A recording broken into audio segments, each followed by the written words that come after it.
Can I throw a grenade into this What the conversation? heck? Yes, go ahead. Grenade it is.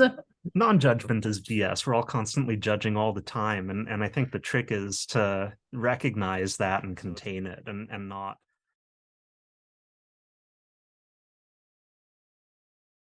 Hello, and welcome to the coaching studio. I'm Lyssa deHart, your host today, and it is a rare honor when I get to introduce somebody who I consider a friend onto the studio.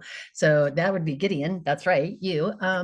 And I'm really I met Gideon last year, I think, because he is also doing a podcast. And so he and Mel Liao and I all ended up getting to know each other through this process of podcasting, where we all had sort of a similar idea at the same time during COVID.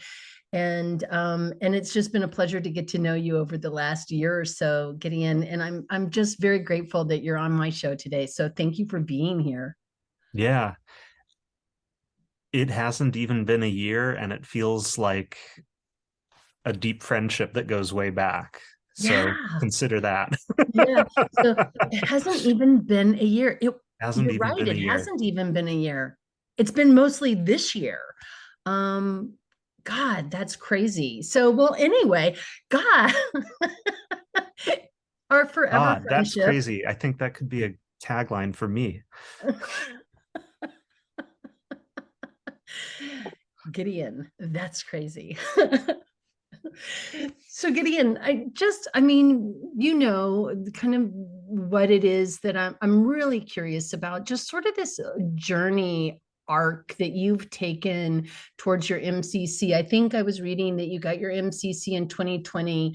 And Mhm. so it's fresh, I would assume, in your mind, sort of what this experience has been like for you. And I would love to hear a little bit about this journey you've taken and what you've learned along the way Wow. all at once. Starting where? Like becoming a coach or Yeah, closer maybe. to MCC land or Well, like what even drove you towards wanting to get your MCC? A lot of coaches get their ACC and they're good with that. Some get yeah. their PCC and they're good with that. And then there's a few that are like, I am going to go ahead and go for it. I'm going to throw my hat into the MCC circle and see what happens. Let's start there. What had you tossing your hat in the ring? Um it's evolved over time, but let me start in the very beginning, a very good place to start. I remember the lead trainer in my original coach training program was Christopher McAuliffe at Accomplishment Coaching, and he held an MCC, and he was just so adroit as a coach. And I was enamored with the skill he displayed. And as a, how old was I?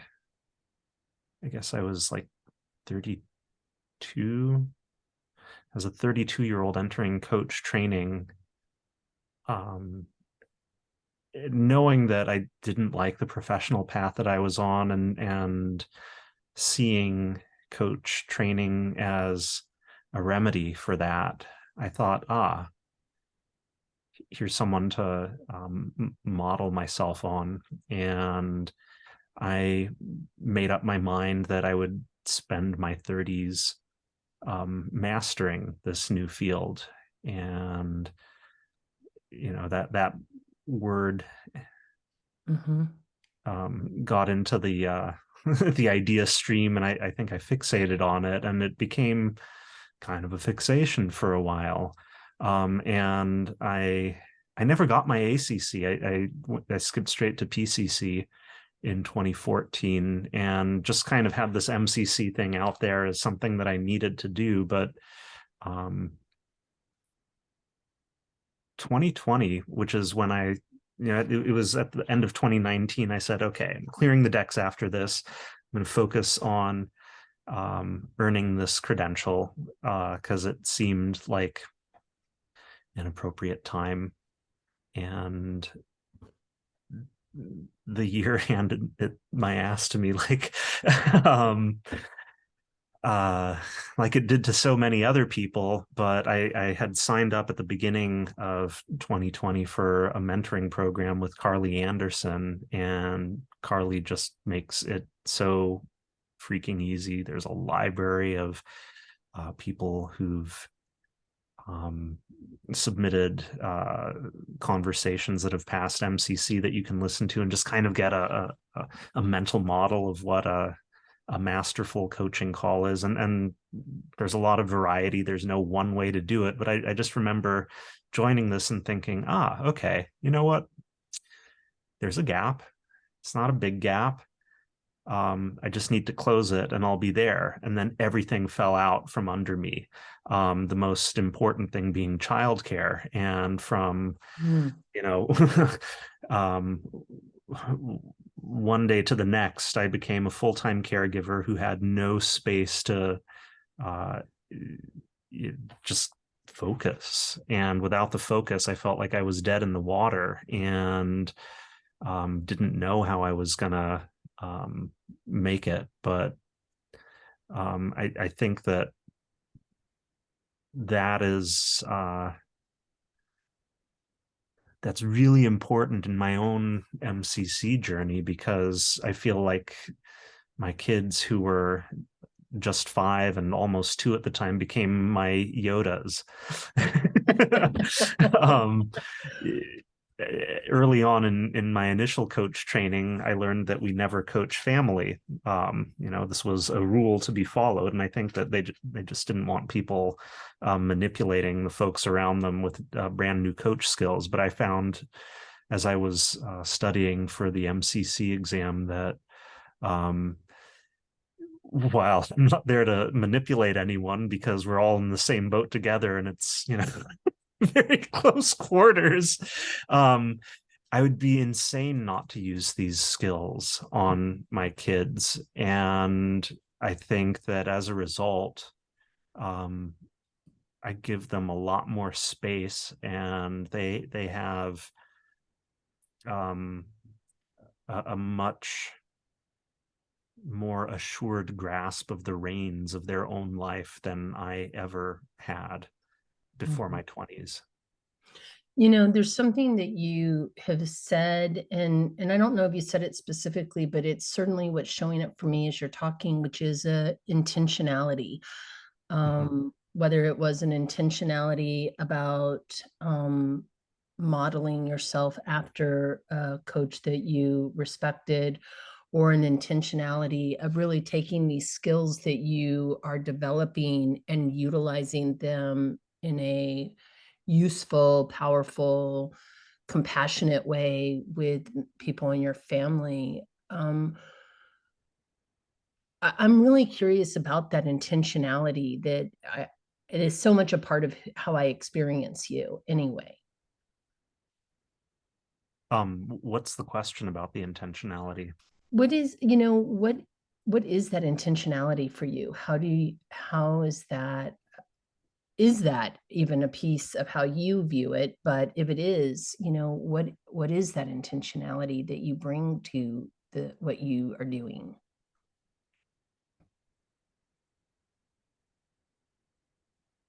It's a damn good question. Let me take a look.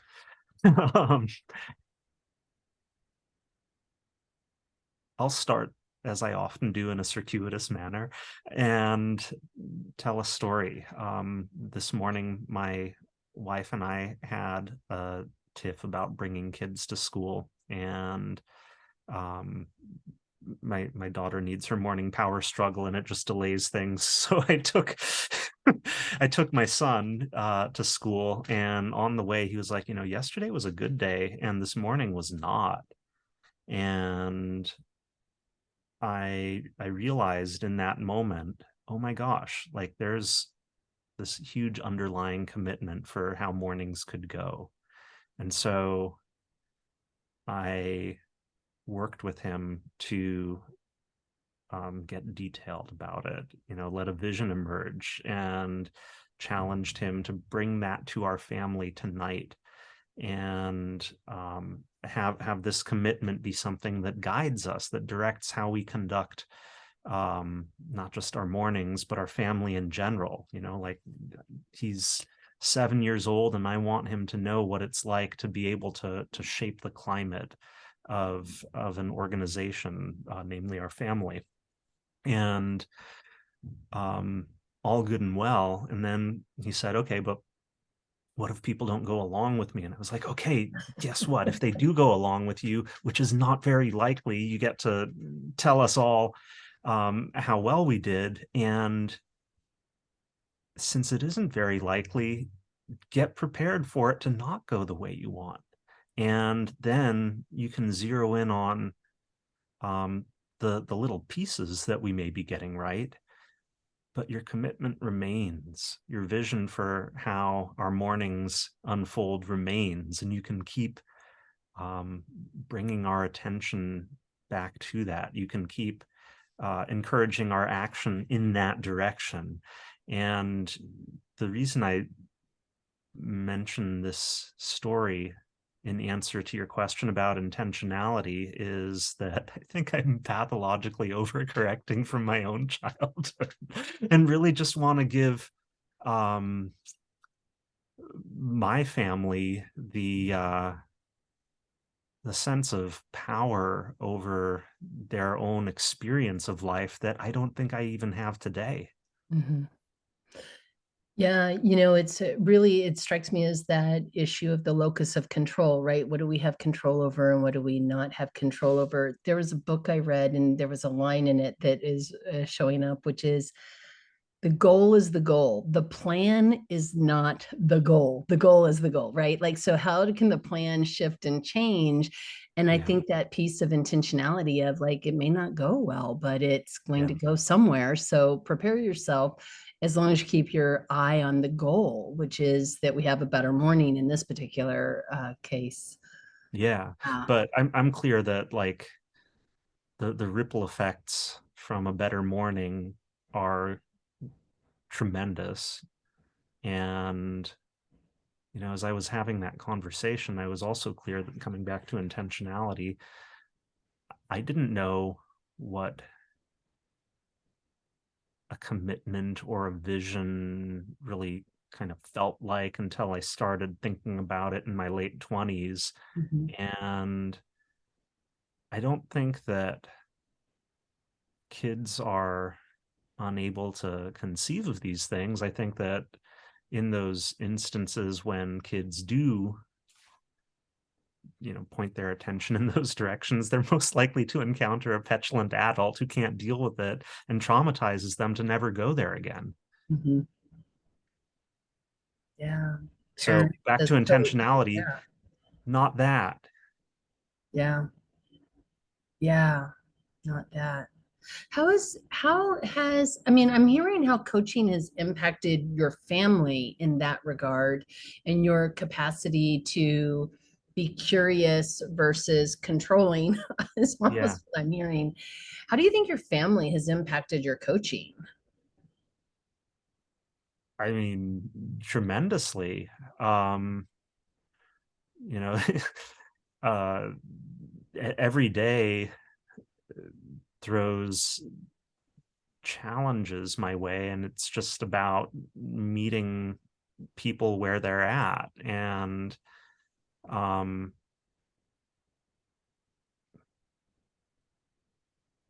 you know how when you get married, they give you a really neat instruction booklet and you know exactly what there is to do? Ah, no, I'm not actually, I don't believe I'm familiar with that particular book. Gideon, tell me Yeah, more. no. No, I mean, there exists no such book. And so um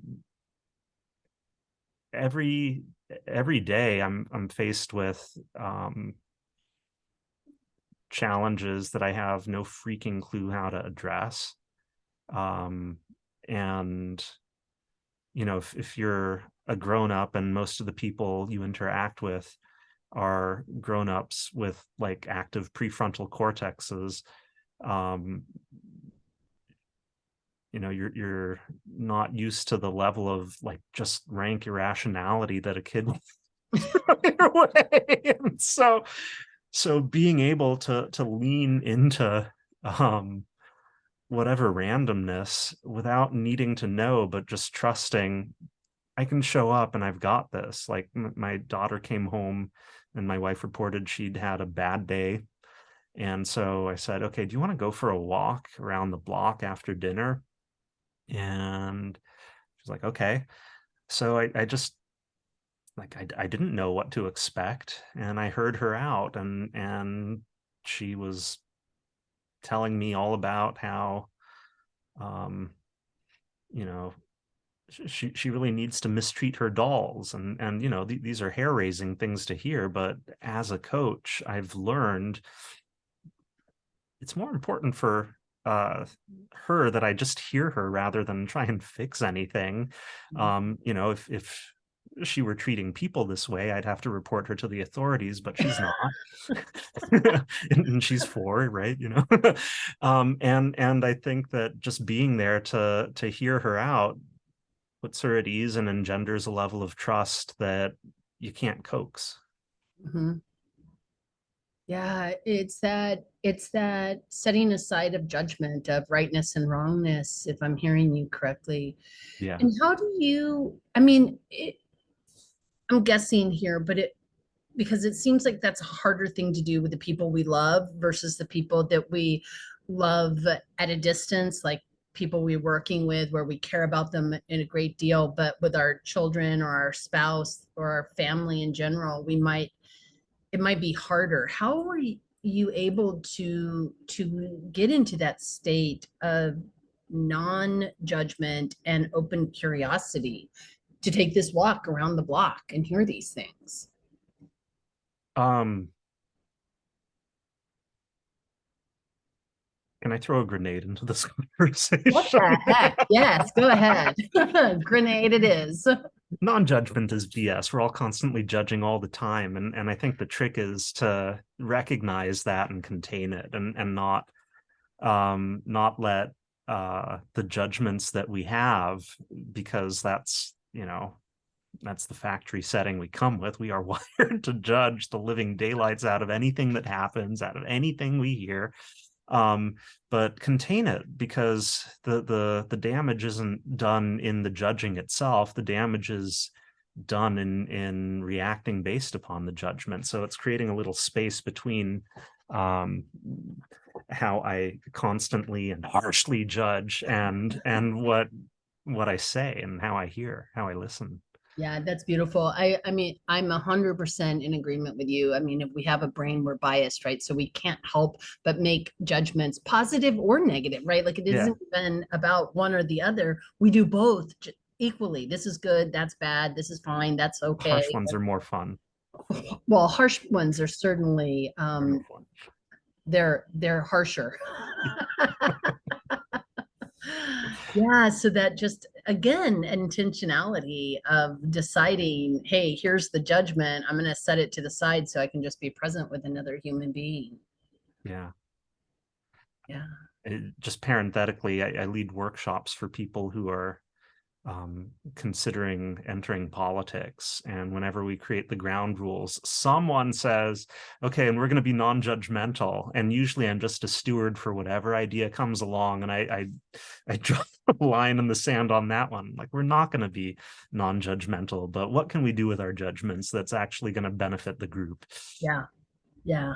I I I absolutely agree because I think it's much more about our self-awareness in that Mhm. regard. I think that's where we get into so much trouble is the unconscious judgments that we lay upon every other person or every Yeah. situation that we're not even aware of. So we can't even say, hey, this is my bias and I may be wrong, but here's Mhm. what's showing up for me. We're just like harsh. Yeah. Yeah. Yeah. So, what is when you think about then this journey that you've been on, what has been what has been the piece that's been sort of an aha about yourself, like enlightening, self-reflective about yourself in this process? Hmm.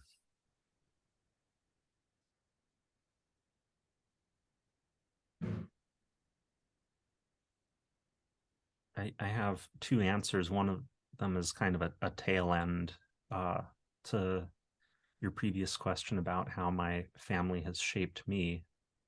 I'll give that one first, and that is that as a coach, I'm guided by my family.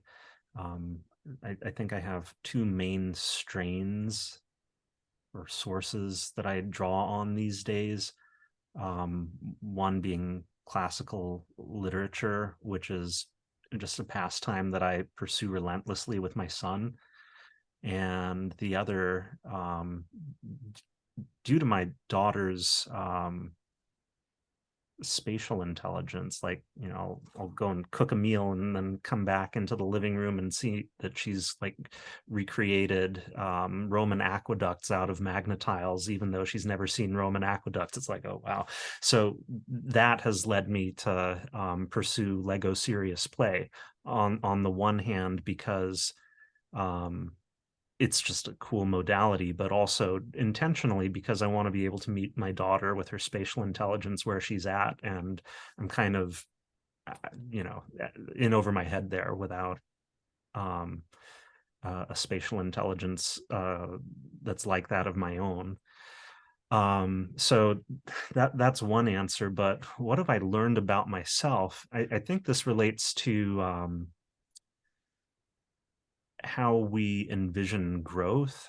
I have spent a lot of time reading about and practicing coaching related to adult development theory. And when we first encounter adult development theory, I think it's tempting to treat it as a race to the top and see how complex we can get. What I've recognized is that what matters to me more than anything at this point is um, making friends with the younger parts of myself that irrational everyday me is very likely to sweep under the rug. And I've um, recently had a lot of occasion to do that. My dad has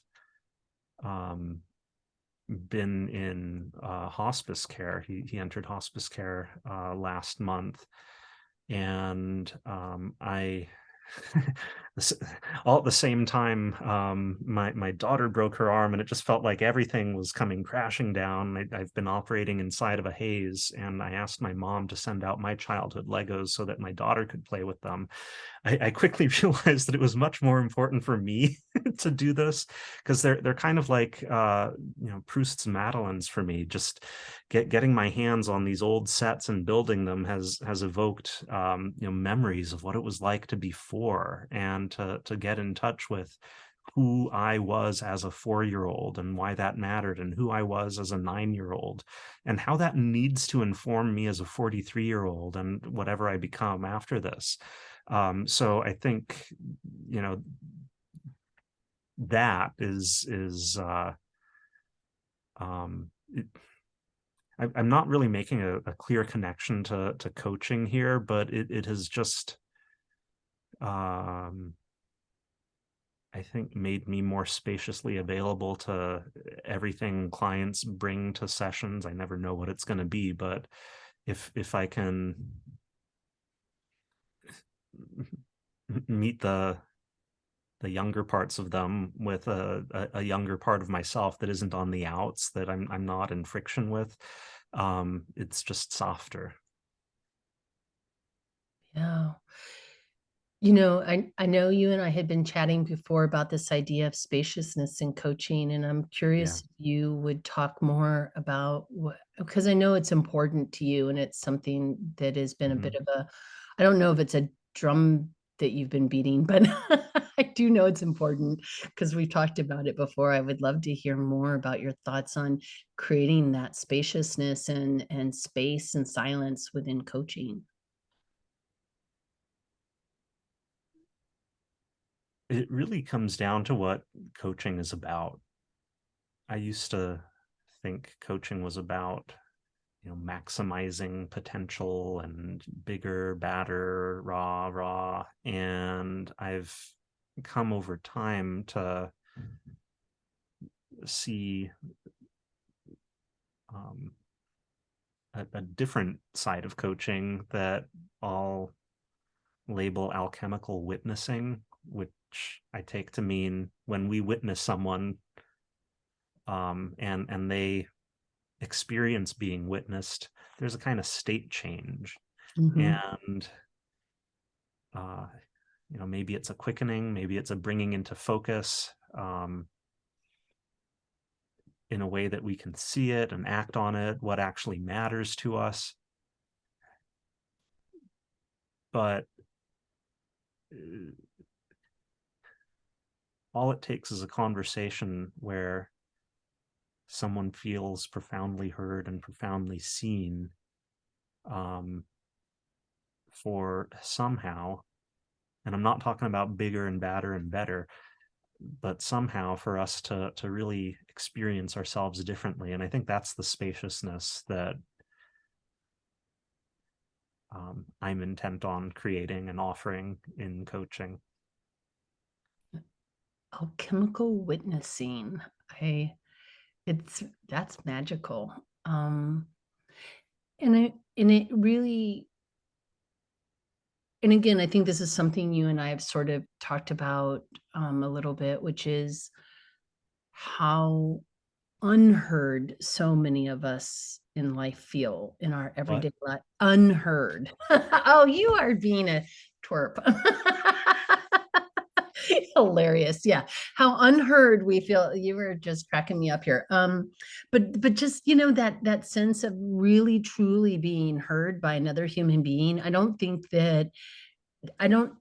know that we get to experience that very often. And so what have you seen with your own clients as they are heard? What sort of shifts and evolutions have you noticed with this process of alchemical witnessing? There's what I'd call the standard stuff that coaches tend to brag about, which is, people making unprecedented leaps in their careers, or, leaving behind people that have been detrimental to them. But I think one of the coolest things that I can point to, and this is a few years back, is someone who sought out coaching because he just felt in over his head in his job. And as a result of coaching in the near term, made the job work for him. But in the longer term, just realized I don't need to be a rising star. Just that's not what life is for. And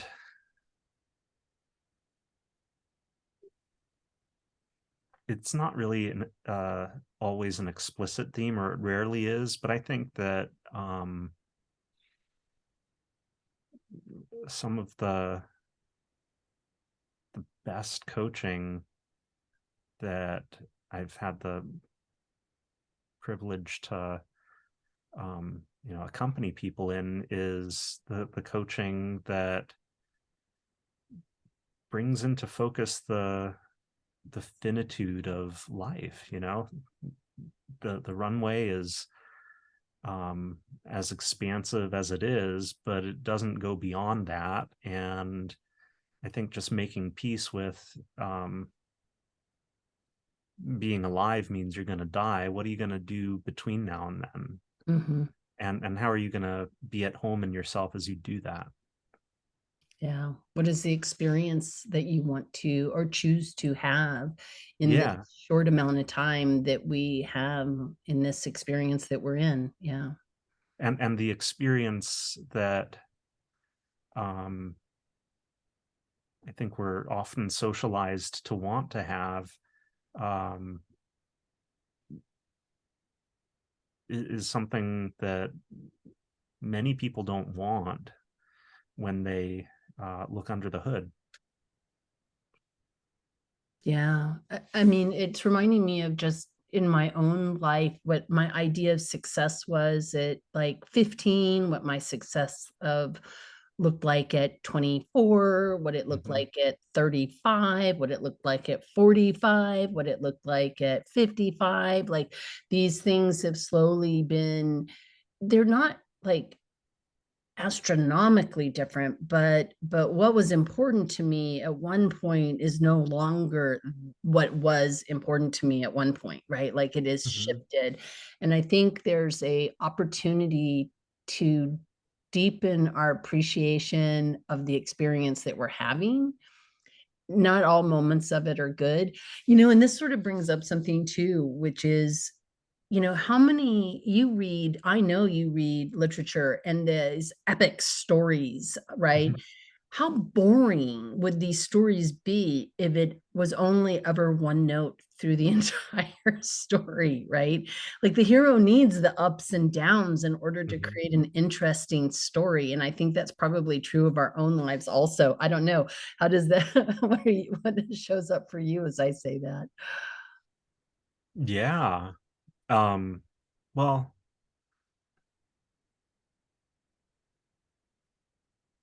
I don't have answers to this, certainly not very polite ones, but like, why do we see so many LinkedIn posts and Facebook posts about tips and tricks to do this? And like, what is the imagined plot of someone who follows tips and tricks? It seems kind of flat and insipid, heroic though we may think we are when we're, figuring out, the secret to do whatever the bleep we want to do. But doesn't map onto life as I've experienced it. Mm-hmm.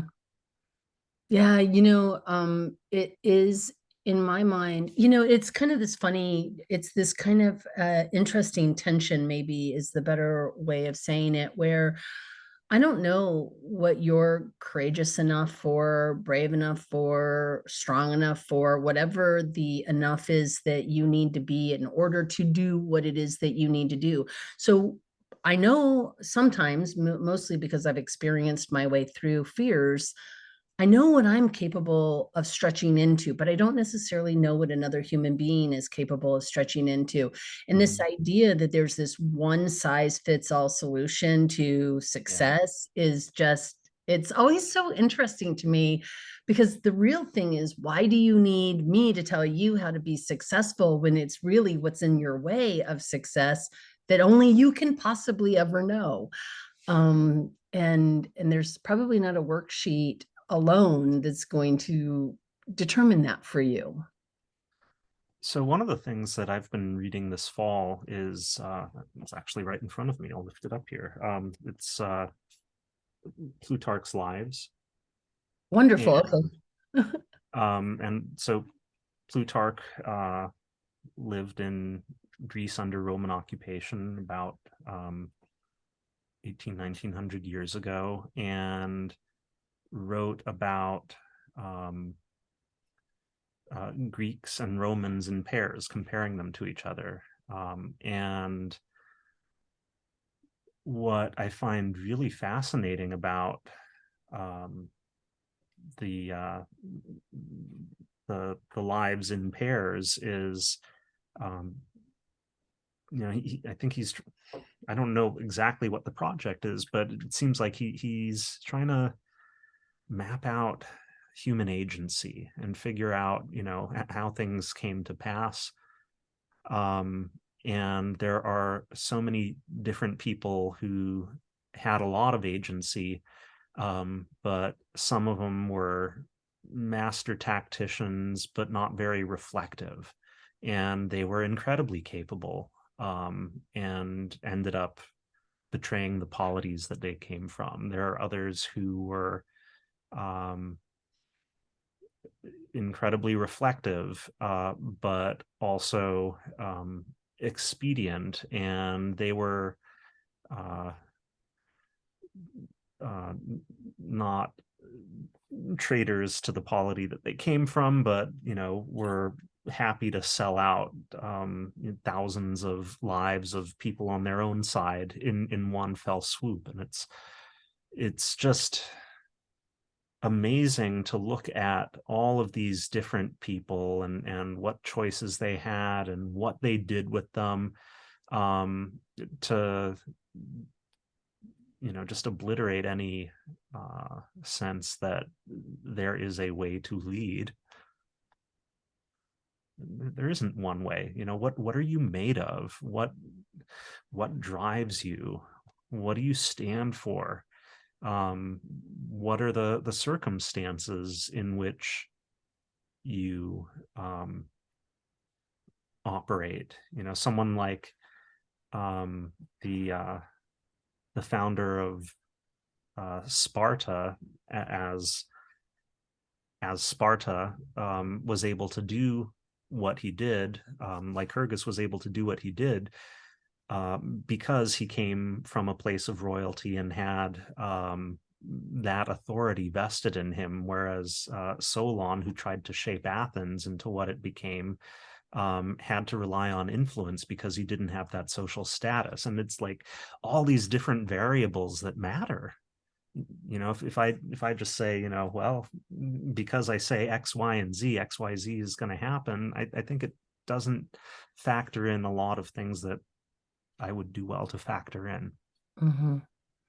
Yeah, and that really circles back to what are you made of and how will you make the choices that you have before you, because you may not have all the same choices before you that somebody else might have, given that Yeah, you're in different circumstances. Yeah. yeah, yeah. I mentioned before, leading workshops to help people who are thinking about entering politics. Um, is this right for them? During our first session of the current run that I'm leading, after much consideration, I ended with, guess what? My dad is in hospice. I was visiting him last month, and one of the things that broke my heart was just hearing how he's always had these bright ideas and um, has never found the traction with them that he would have liked. But eventually you run out of runway, and it's like, okay, you're done. You're not going to affect the things that you want to affect. And I thought that it was really important to share that with these people who are considering shaping the world around us. And I said, I'm not skilled at many things, but I am good at creating curious spaces that will allow you to do something with the runway that you still have. Mhm. And, you know, afterwards, people were like, I wasn't sure I was going to come tonight, but man, I'm glad I did. Yeah, I think it's a really rich reminder. I mean, nobody has an expiration date stamped on their butt, as far as I know, but Not one that's discernible from the not get-go. not one that's discernible. Exactly. So, I mean, it is then, how do you want to live this Yeah. life that you're in, and what is the legacy that you want to leave, right? What is the and what is it going to take from you in order to be able to do that in a way that's in alignment with the type of human being you would like to be? um And I'd push beyond that and say, how can I invite, the Lyssas of the world and the Gideon. kids I know to co-author with me Hmm. what I'm here to create. How can they shape my ideas and um, you know a legacy that's personal, I think, is limited in scope and duration. But a legacy that it really includes others and community, yeah, Mm-hmm. certainly has more legs. Yep. Yeah. So if you were talking to a new coach who's thinking, someday I want to whether I get my MCC or not, I really want to Yeah. become more masterful in the way that I partner and participate in these kinds of conversations with the human beings that I'm working with. What might you offer them? Um, that expert knowledge is incredibly important, um, and only in the situations in which it's incredibly important, and that we are generally blind to that, thinking that it's important in all situations. Start learning to use ignorance as a tool. Um, Fumble with it, break things with it, but keep coming back to it, knowing that the more dexterity that you gain with not knowing, with a skillfully cultivated ignorance, the more power you will have to move things in coaching conversations. Skillfully cultivated ignorance. I'm going to write that down. I love that.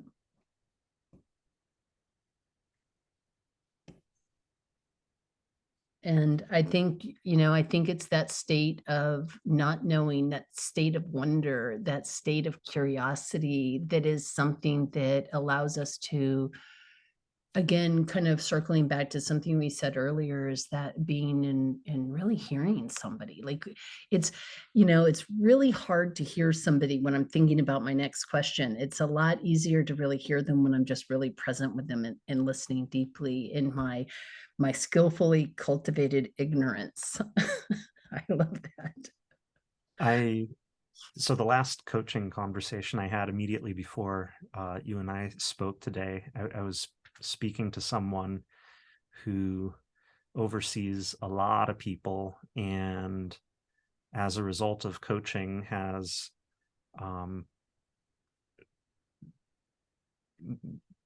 gotten in front of them a lot more. I think he learned pretty quickly that he'd been hiding from the people who report to him, and so he tours the floor every day. And he said something that was in total jest. I didn't realize it was in total jest. I thought, oh my God, this is the most profound thing I've heard all day. But he said that there's uh, a tension between intent and aimlessness when he's walking the floors now. And it's that intent that has him get out there and be with his people, and the aimlessness that allows people to bring problems, concerns, ideas, suggestions to him, on the strength of which uh, he's turned his division into something rather exemplary within the organization in a short amount of time. And I stress this because I don't want us to like come away from this conversation fetishizing ignorance at the expense of knowledge. Right? The intentionality. Yeah, yeah, it's lean into the paradox. If I were to, offer some instructions about how to go about cultivating ignorance, don't, you know, don't be a dunce, but know that there's a really powerful tension, that brings out the best in knowledge and ignorance. Mhm. Yeah, I often think for myself this thought, allow what I know to inform my curiosity, right? So I can be ignorant. It doesn't mean I get rid of everything that I know. I just use it to inform my curiosity. And that curiosity is the place of not knowing, ignorance as not knowing, not ignorance as stupidity, as you're saying. This isn't about Mhm. being a dunce. This is about being willing to not know. Yeah. Yeah. That's wonderful. What are you up to lately that you would like to share with people for the end of November, December timeframe? Well, I'm in a reading group that tackles one pair of Plutarch's Lives every Wednesday evening. It really gets me going. I'm doing this Answering the Call workshop through New Politics Leadership Academy, my small but important to me contribution to the US body politic. I'm reading the Ramayana with my son. We're about a third of the way through, and it tickles me pink to just spend that time reading and then entertain the questions that come at me fast and furiously on the way to school the next day. I build a lot of Lego with my daughter. And truth be told, I think that I just kind of struggle with the personal changes on my horizon that I've alluded to, and it's caused a lot of grief, and it's heavy on my mind and on my heart right now, this autumn of 2022. Yeah. Gideon, thank you so much for being here and being yourself and sharing transparently. I really appreciate it. Thank you. I'll definitely be putting links in Gideon's podcast. It's Master Coach Collection. Yes. Mm-hmm. So I'll be putting a link to the Master Coach Collection so that you can go and listen to some of his interviews. And again, thank you again for being here today.